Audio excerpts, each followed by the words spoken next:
Hello, आप सभी को स्वागत है मेरे इस चैनल में। तो आज मैं आपको आरआरबी एनटीपीसी 2025 की स्ट्रेटजी शेयर कर रहा हूँ। कैसे आप आगामी आरआरबी एनटीपीसी 2025 में अच्छे मार्क्स ला पाएंगे। तो सबसे पहले इंट्रोडक्शन देख लीजिए कि एनटीपीसी का मतलब क्या होता है। एनटीपीसी रेलवे का मतलब होता है non technical popular category. Railway exam है जो कि अंडर ग्रेजुएट और ग्रेजुएट दोनों के एग्ज़ाम को कंडक्ट करती है। सेकंड में है lakhs of aspirant apply every year. इसमें हर साल लगभग लैक्स के हम करोड़ों बोलेंगे, करोड़ों विद्यार्थी लगभग है, 50 लाख 60 लाख करोड़ तक भी अप्लाई करते हैं। और इससे बहुत सारी पोस्ट भरी जाती हैं, जैसे कि क्लर्क्स के पोस्ट हैं, टाइपिस्ट के पोस्ट हैं, क्लर्क टाइपिस्ट, जूनियर क्लर्क का टाइपिस्ट, सीनियर क्लर्क कम typist, station masters, goods guard. ठीक है, बहुत कंपटीशन है। तो जाहिर सी बात है कि इसमें आपको स्मार्ट स्टडी की बहुत सारी ज़रूरत पड़ेगी आपको। तो एलिजिबिलिटी और वैकेंसीज़ के बारे में जान लेते हैं। तो जैसा रिपोर्ट हुआ है इस बार कि 30,000 तक वैकेंसी इस बार एनटीपीसी 2025 में आने वाली है। तो ये मान सकते हैं कि अच्छी खासी वैकेंसी है। ठीक है, अंडर ग्रेजुएट पोस्ट भी बहुत सारे होते हैं, बहुत सारे 12 पास भी होंगे।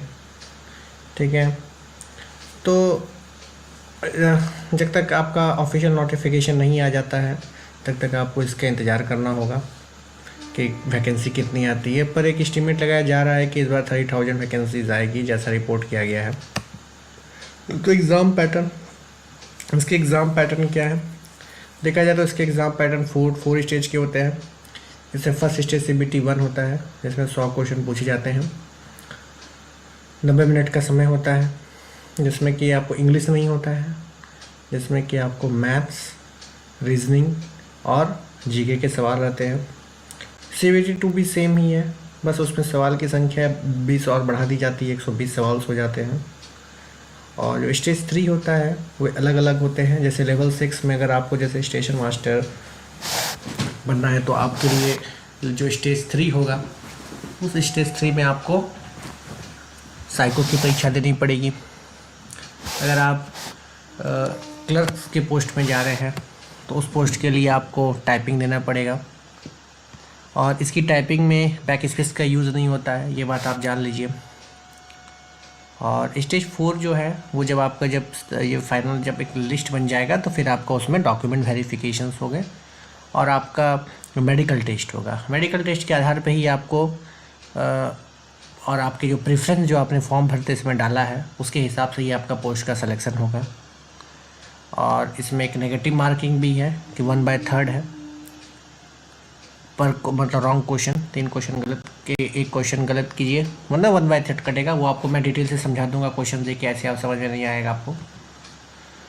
सिलेबस ओवरव्यू, सिलेबस क्या है तो आपको बताया है कि मैथ्स आएंगे, रीजनिंग आएंगे, जनरल अवेयरनेस आएंगे। मैथ्स से कुछ चीज़ें आपको बता दिया हूँ, जैसे अर्थमेटिक, अलजेब्रा, ज्योमेट्री, ट्रिग्नोमेट्री, ये सब के कुछ इस सब के क्वेश्चंस आते हैं। स्पीड, टाइम एंड वर्क, मतलब अर्थमेटिक के क्वेश्चंस आएंगे, एडवांस के क्वेश्चंस आते हैं, आजकल एडवांस के क्वेश्चंस आ रहे हैं। रीजनिंग में भी है, तो मैंने तो कुछ चीज़ें लिख दिया है, ये इंपॉर्टेंट सब लिख दिया है कि पजल्स, कोडिंग, डिकोडिंग, सीरीज, एनालॉजिस, ऐसे मैं आपको रीजनिंग की एक अच्छी सी खासी वीडियो ला के दूँगा आपको, और मैं आपको बताऊँगा कि कैसे आप रीजनिंग में भी अच्छे स्कोर कर सकते हैं। जनरल अवेयरनेस स्वाभाविक सी बात, इसका काफ़ी वास्ट सिलेबस है, तो इसके लिए आपको अच्छी खासी पढ़नी पड़ेगी, वो हो जाएगा। स्ट्रैटेजी हाइलाइट्स, तो स्वाभाविक सी बात है कि जब इतने बड़े कंपटीशन हो रहे हैं तो आपको एक अच्छी स्ट्रैटेजी बनानी होगी। तो आपको एक अच्छा टाइम टेबल बनाना पड़ेगा, रोज़ आपको पढ़ने पड़ेंगे, आपको डेली मॉक टेस्ट लगाना पड़ेगा। कोई भी आप मॉक टेस्ट लगा सकते हैं, टेक्स्ट बुक्स की लगा सकते हैं, ऑफलाइन मेरे हिसाब से टेक्स्ट बुक बेटर रहेगा। वीक एरियाज में आपको फोकस करना है कि कहाँ आपका नंबर कम आ रहा है। आपको अपने मतलब कि जो आपके जो स्ट्रॉन्ग पॉइंट है उस पर आपको जोर देना है। आपको हर दिन करंट अफेयर्स पढ़ना है। मैं करंट अफेयर्स के आपको भी सोर्स बता दूंगा कि कैसे आप पढ़ेंगे।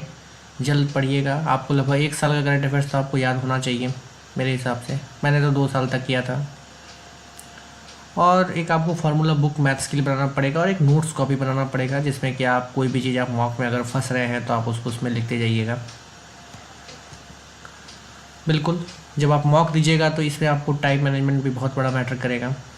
जैसे कि आपको अटेम्प्ट इजी क्वेश्चन फर्स्ट, सही बात है, क्योंकि मॉक देना एक आर्ट होता है। आप जितना भी पढ़ लें, लेकिन आप आर्टिस्ट तभी बन पाइएगा जब अच्छे से आप मॉक में नंबर ला पाइएगा। हाँ, आपको सेक्शन बैलेंस चाहिए। सेक्शन बैलेंस का मतलब हो गया कि आपको मैथ्स, रीजनिंग, जीके, ये तीनों में आपको, अगर देखिए टॉपर नहीं बनना है तो एवरेज तो आपको बनना होगा। बिना एवरेज बने आप स्कोर के चांसेस मतलब कम आ जाएंगे, क्योंकि कंपटीशन इतनी ज़्यादा है कि आपको स्कोर करना होगा। और स्वाभाविक सी बात है कि ये गेस वर्क को आप अवॉइड कीजिए कि हम तुक्का मार के आ गए, ये मार के आ गए। इतनी अच्छे से स्टैट नंबर मतलब तैयारी कीजिए कि अच्छे नंबर आए मॉक में, अच्छे से डिटेल से पढ़ें, ठीक है। और ये जो कह रहे हैं ये save last for 5 minutes for review, ये जब मॉक दीजिएगा तो आपको समझ में आ जाएगा। ये अभी आपको समझ में नहीं आएगा, लेकिन जो अभी पुराने खिलाड़ी है वे समझ में आ रहा है कि मैं क्या करना चाह रहा हूँ। सही। रिसोर्सेज कहाँ से है? तो बहुत सारे स्टैंडर्ड बुक्स हैं, बहुत सारे हैं। कोई भी यूट्यूबर्स में जो बहुत बड़े बड़े सर है, किन्हीं की एक अच्छे से पढ़िए, ऑनलाइन टेस्ट सीरीज लगाइए। और सही बात है ये है, आप आरआरबी के जो ऑफिशियल वेबसाइट्स हैं या कोई टेलीग्राम में ही कोई ऐसे ग्रुप से जुड़ जाए जिसमें कि खाली आपको ऑफिशियल नोटिफिकेशंस मिल जाएं। हमेशा अपने आप को पॉजिटिव और कंसिस्टेंस रखना है, क्योंकि आप बहुत बड़े कंपटीशन की तैयारी कर रहे हैं। और ये बात हमेशा याद रखिए कि स्मार्ट और हार्ड वर्क ही आपको क्या दिला सकता है, सक्सेस दिला सकता है। आप गधे जैसे पढ़ेंगे तो भी आपका सिलेक्शन होने का चांसेस काफ़ी कम होते हैं। तो स्मार्ट वर्क भी बहुत ज़रूरी है। चलिए, थैंक यू। इस चैनल से जुड़े रहिए, मैं इस तरह से ढेर सारी वीडियो और स्ट्रेटजी आपके सामने लाता रहूँगा। धन्यवाद।